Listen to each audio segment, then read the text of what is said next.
a comfortable place to sit down, a seat you don't normally sit in that can be the seat for this meditation. And as you close your eyes and begin to relax into this meditation, you can focus on your breathing. And as you focus on your breathing, you can begin to allow your attention to become more absorbed on the process of breathing in and out. And you can notice how the chest moves, how the stomach moves, how the shoulders move as you breathe in and out. You can notice the sensation of air as it passes in and out of your nostrils, and perhaps you can notice which nostril the air is traveling through most. And as you pay close attention to the airflow in and out of the nostrils, you can notice the temperature of the air, and you may notice that the air is warmer on the out-breaths and cooler on the in-breaths. And while you allow yourself to be absorbed into the sensations of breathing, you can hear my voice talking in the background. And you can begin to learn how to increase comfort and reduce pain.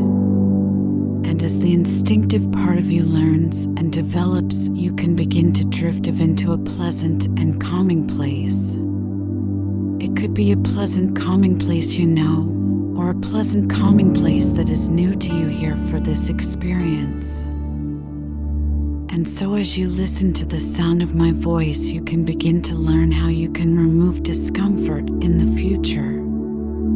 And this may sound unusual, but you know where the discomfort is, and you know that discomfort is there, and you know which areas of your body don't have discomfort, and you know the discomfort isn't in what you are resting on, it isn't in your bed, the discomfort isn't in any of the seats in your house, or in any seats in any other location.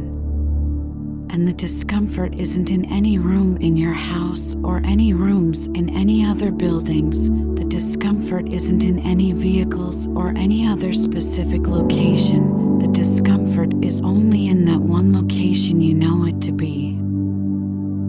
And as you listen to this, you will be presented with ideas, and some of these ideas won't match with your situation, and other ideas will fit just right. And some ideas you can adjust on an instinctive level so that they fit just right. And as you listen to this, your mind can continue to focus on the sensations of the movement as you breathe and the sensations of the air temperature with each in-breath and each out-breath.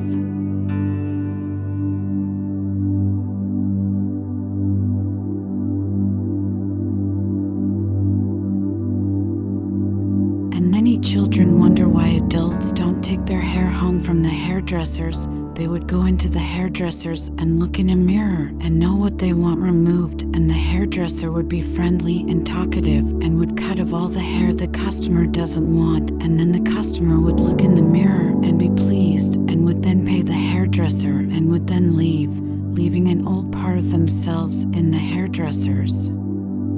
And a child asked an adult why they don't want to keep the hair that was removed, and an adult replied, once you are pleased with the results, you don't want to take what's been removed away with you, you want to leave it behind, and so that's what you do, you have no need for it anymore.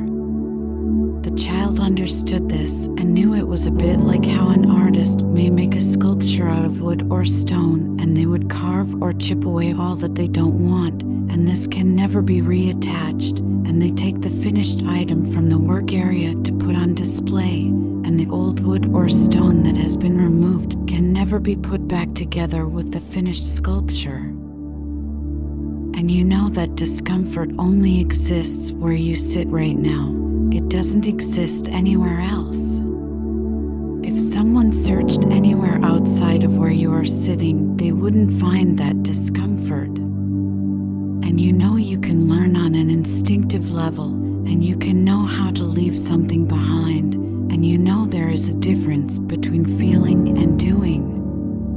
You can feel like doing something but not do it, or do something but not feel it. And I don't know whether you will feel like leaving that chair at the end of the session, or whether you will actually decide to leave that chair at the end of the session. And I know you are listening to this because you want to leave something behind. And I I know that when you leave that chair, you will have a feeling you want to leave.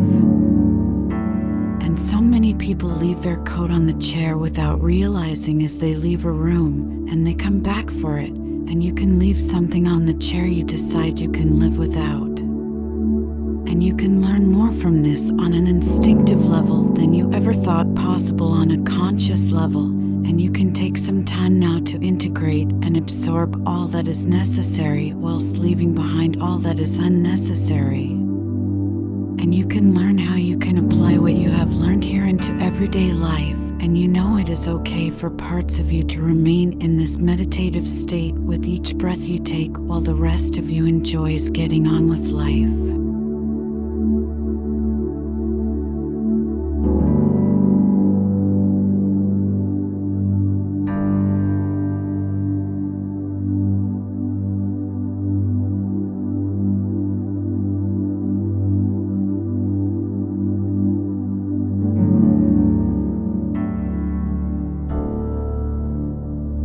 And some people find focusing in on the sensations of pain and noticing individual sensations helps to take the focus off the experience of pain.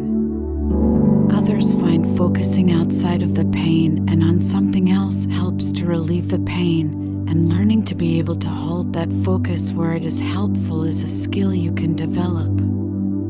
And others find what works best for them is to notice the pain and then whilst remaining as still as possible and noticing what size it is, what shape it is, where it is located, what texture it has, what color it is. And then noticing what happens when you change the size, what happens to the pain when you make it larger, what happens when you make it smaller. What happens when you change the shape, perhaps making it more round or more jagged? What happens as you try different shapes? What happens when you move it to a new location, even if that location is just a short distance from the original location? What happens when you change the texture of that paint, perhaps making it smoother or more rough? What happens when you change the color, perhaps getting rid of all color, or maybe making the color one you would associate with comfort? And the instinctive part of you can learn from this experience to know which changes to make to the representation of the pain to change the experience. And it can make those changes when it needs to do so. And the instinctive mind can't be told what to do. Sometimes you just need to let it know what you would like it to do, and then let it make the changes itself. And you can take a moment now to ask the instinctive part of you to make those changes, and can let it know a realistic time frame you would like those changes to happen within, and then let the instinctive part of you do what it needs to do to make those changes for you. And pain is made up of 3 components: past remembered pain, current experienced pain, and future anticipated pain. And by being aware you had pain in the past, and aware you are experiencing pain now, and aware you may experience pain in the future, this makes the pain worse. By learning to leave painful memories in the past and thoughts of future pain in the future, you can focus on the present. And as you develop this ability, you will be reducing 2/3 of the pain even without addressing the current pain. And the more pure you can make your focus on the present, the more the experience of pain will reduce. And to reduce that pain further, the instinctive part of you can apply what you have been learning, and relaxation also reduces pain. So the more you relax as you do this, the more that discomfort will reduce. And you can take all the time you need before finding your way back from this meditation. And as you do, the instinctive part of you can learn how to allow parts of your body to enter meditation independently of the rest of you.